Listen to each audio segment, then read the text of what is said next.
First story is not something that's brand new, but over time now, the Arctic Ocean, right, the ice in the Arctic Ocean is melting, and as this ice melts, it creates new passageways for Russia to sit in between Asia and Europe, right? So usually you would have all this treacherous terrain, and you'd have this ice, and it would just be very difficult to move. But now with as much melting as there has been, it's kind of creating a thoroughfare. And Russia is poised to benefit from this significantly because it would cut the distance between Europe and Asia by about a third, as opposed to going through the South China Sea or going through the Malacca Strait, which are currently used for cargo, very backed up, very congested. Russia's already building infrastructure here. They have about $11.5 billion project, US dollar project they've committed, and they've kind of said we're going to do this. And the interesting thing here is that there's a lot of kind of pushback from the United States saying you don't have the jurisdiction to do this. The areas that you want to change, you don't actually have the authority to do.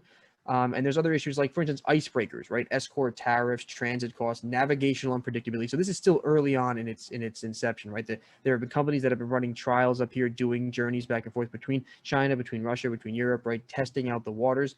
There's still a ways to go, but Moscow, Russia, right? They have the largest fleet of nuclear-powered icebreakers, ships that are designed to break and push large amounts of ice out of the way. So they would be the best suited for this terrain. And this also gives not only access for Russia to be in a central, like a center point in a major trade route, which puts it in direct contestment to the United States in terms of its amount of trade, but it also allows a passageway for China to be able to establish itself in the Atlantic Ocean, which is the eastern seaboard of the United States. Something that's been really difficult for them to do because they'd have to go a pretty long way. But now they could have a way of going around through Europe and doing it through neutral waters. So it's very interesting. Some talk has been heard that the Russians may be trying to reopen Soviet era bases along these routes. And Putin has obviously denied this. Said there's no kind of that's a hole in the water.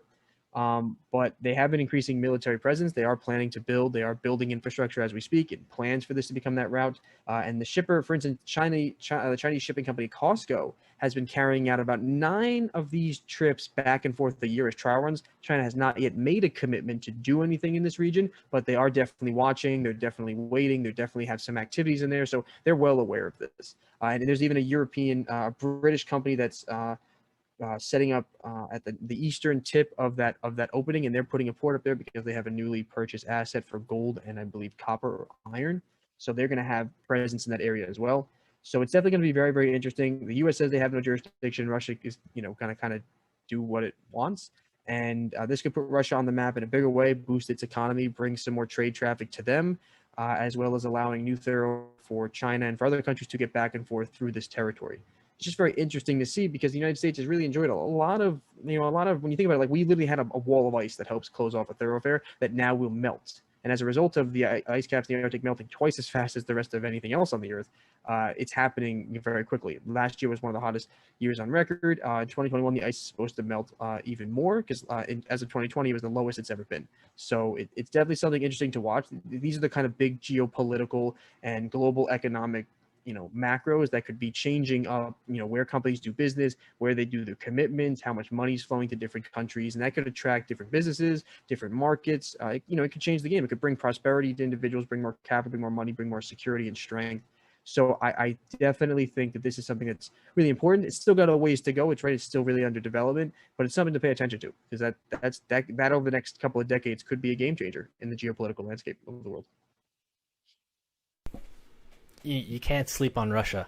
I mean, they've been No, quiet, but they work, they hustle. That's yeah, why they're a world power. You gotta watch it's been them. a dream of Russia to do this for a Oh, long I time, but bet. with all the ice, it hasn't been there. Now they're like, holy shit, the ice is melting. We've got the most icebreakers. This is going to connect 2 of the largest trading partners in the entire world and give a thoroughfare to the Atlantic Ocean. Like this could be primo passageway.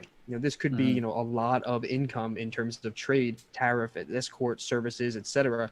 to Russia. So.